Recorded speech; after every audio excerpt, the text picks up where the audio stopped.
those questions this evening. We will now offer them 2 minutes apiece to make a concluding statement, and the first one will come from Mike Schreiner. Thank you all so much for being here tonight and sticking it out through this discussion. It just shows you what an amazing, engaged community Guelph is. Thank you to our sponsors, and thank you to my fellow candidates in this election. It is clear that this is a change election. People in Ontario want change. I would argue they want people-powered change, which is what the Green Party will deliver to Queen's Park. But the question is, what kind of change do you want? Do you want change that's going to take us backwards or forwards? Do you want change that is going to be about caring for people in our community or cutting back on public services? Do you want change that will embrace the future or keep us stuck in the past? And the kind of change that I want to bring is to build a bridge to the future so that we can walk across that bridge with confidence and compassion so we can leave a livable planet for our children and grandchildren and future generations. That's the kind of change we need in this province. That is the kind of change I will deliver. And my commitment to you is I have worked hard and I will continue to work hard. I will be a strong voice for Guelph at Queen's Park.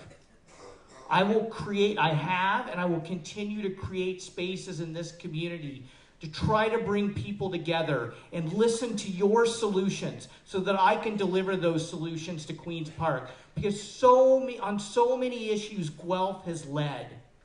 And I want this community to continue to lead. And I will do everything in my power to work with you to lead the change this province so desperately needs and that Guelph can deliver. Thank you. Thank you very much.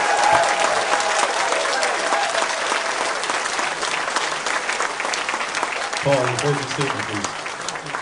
That was very good. Again, I think one thing that really bothered me, did everybody watch the leaders debate the other night? Yes, I mean, I know, I watched it too in horror. I mean, what bothered me the most was there were some underlying questions about the fact of why the Green Party wasn't there and why other parties weren't there. This is great tonight. I mean, I really do thank and appreciate the opportunity to come. And this was a thing. I was shocked that I've been told by the party, you know, when you go to these debates, you're going to have to wait until the police tell you to leave. And I'm like, this is ridiculous.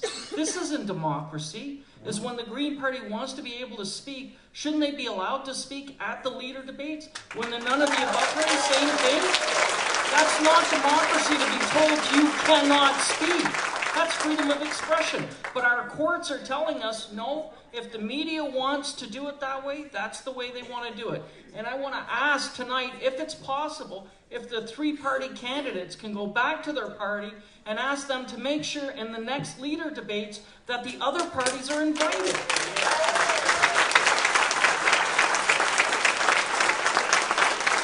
And I do want to apologize because I'm the only one without notes. So I'm sorry. I guess I didn't really come too prepared. Thank you. Thank you very much, Paul. Ray, your closing statement, please. Well, I guess I better make this short. The thing that I've been hearing from the people is that it's an issue. When they have a problem, when they go to the elected official who represents them, they are slushed off to somebody.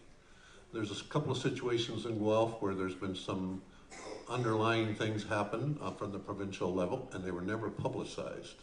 And that's not correct. We need someone who, if you have a problem, you have to be accessible. Like, we work for you. I always think that you people should be up here and telling us what you would like to do, because democracy is the majority. So that's the one thing that I can offer. I know Guelph, I know the systems, and if you have a problem like these people have with a couple of things that are being foisted on them, I would not only just direct you somewhere, I would look after it. Thank you. Thank you very much. Juanita, your closing statement, please. Working people's interests are not served by different versions of capitalist policies. Nor are we served by elections that are simply popularity contests between parties who just want to manage the same corporate-friendly policies. For the working class to achieve meaningful political reforms, we need to organize ourselves and win them. We need to have a lot of hard conversations. The truth and reconciliation is a conversation we all need to take seriously and get moving on. And thank you, Aggie and Cy, for mentioning that. We need to have some serious, tough conversations about the violence in schools that teachers are facing, as people mentioned. It's scary when you hear some of the stories at Labor Council and talking to people that it's not high school students, it's elementary school students, it's kindergartners, it's a serious problem, and we need to talk about that. It's hard because there are so many things. You know, the democratic reform issue, that was a disappointment that didn't come through. But we have to campaign beyond this election to the days that follow. We have to build a progressive movement, one that can unite the labor and people's movements, including Indigenous peoples, youth and students, the unemployed and unorganized, precarious workers, women, LGBTQI2S+, immigrants, and racialized people. We need to build a movement that can win far-reaching economic, social, and political reforms to strengthen the working class struggle and open the door for socialism and working class power. Thank you. Thank you very much. Sly, your closing statement, please. Well, I want to thank everybody for being here tonight. Putting yourself out there to run for office is not an easy task, as you can imagine. And I think that it's important to remember that I think healthy debate, respectful, healthy debate, where we all learn and grow, and you can make informed decisions based on what people believe and say. For me, my fundamental belief is that in public life, above everything else, people matter. But I also believe that every single individual in this province should be able to benefit from the abundance of this province. I am an advocate. I have a proven track record in this community of getting stuff done. I have fought for women and children, and my organization is strong, and I have helped government create 4 government action plans, of which I have been a part. I have been moving around the halls of Queen's Park for the last 10 years and have helped influence government. I have done that in an effective way, and I have done that for the community as well. And I disagree that this is not an election about change. This is an election about values and where your values lie. And who do you want to lead the province? And where do you want to put your trust and your faith? And so I ask you to search your souls, because what's at stake is the soul of the province. You know, we have a great province here. And I just want to do one quick shout out. I want to give a shout out to Liz Sandals, who has been an amazing public servant. She has served well. And we have all benefited. And if I am lucky enough to be voted your MPP, I look forward to continuing that legacy, because that is one smart woman, and I personally have been grateful for what she's done for my organization. So, for me, the choice is about values. Thank you very much. Thank you very much, Tom. Tom, your closing statement, please. Well, she's absolutely right. This is about values, the values of integrity. When you put your vote in that box, you have an expectation of your representative. You expect them to represent you. Not somebody in Toronto telling that representative what they get to say and what they get to do. If you want me to be able to speak for you, if you want any one of us to be able to speak for you, you need to go home and actually really think, take a look at the various parties, it doesn't matter who it is, and figure out which one is actually going to be able to speak for you, for Guelph. Who is actually going to be allowed to speak for you, for Guelph. We have an issue with debt here in Ontario that's going profound. It's getting to the point where we can't continue.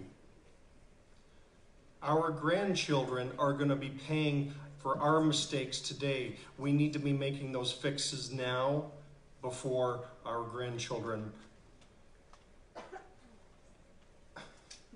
If I ran the government, or if I ran my house the way the government was, right now, honestly, think about it in this way. Small potatoes, but the reality is my house would be gone, I'd be on the street. We need to get back to the basics and smart thinking and do it right. And that's what I plan to bring to Queen's Park is balance. Balance of thinking. We have to do it environmentally, but we also have to think of business, because if all the businesses go,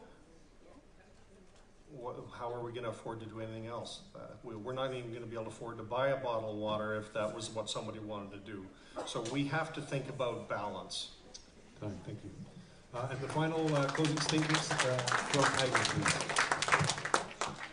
I want to thank the moderator, thank you so much, the organizers of this evening, and all the other candidates as well. It's been a joy and a pleasure to share the stage with you. The NDP wants to see and make life more affordable for Ontarians, more affordable for Guelph. We didn't get into it, but we want to be the party that brings you the first universal pharmacare, 125 of the most essential medications. This doesn't have to be a dream. This can be a reality on June 7th. We want to see dental care for everyone, so families no longer have to make difficult decisions between choosing fillings or cavities or putting food on the table or paying a hydro bill. Because we want to also see those hydro bills reduced. And we can do that, and we can do that straight out the gate by at least a few percentage points, at least half. And long term, we can make it even better. Community where you can access the resources that you need, from healthcare to the proper senior care that you need, to better access to home care so you can be looked after and still look after yourself as well. All the way down to our very youngest and our very teeniest and tiniest and smallest. They deserve the very best start out the door as well, and that means providing 202,000 new, affordable, not-for-profit childcare spaces. I know that for some, maybe this isn't the election that is for change, but for us, we are offering change for the better, and we are not focused on the values of yesterday. Thank you. Thank you very much.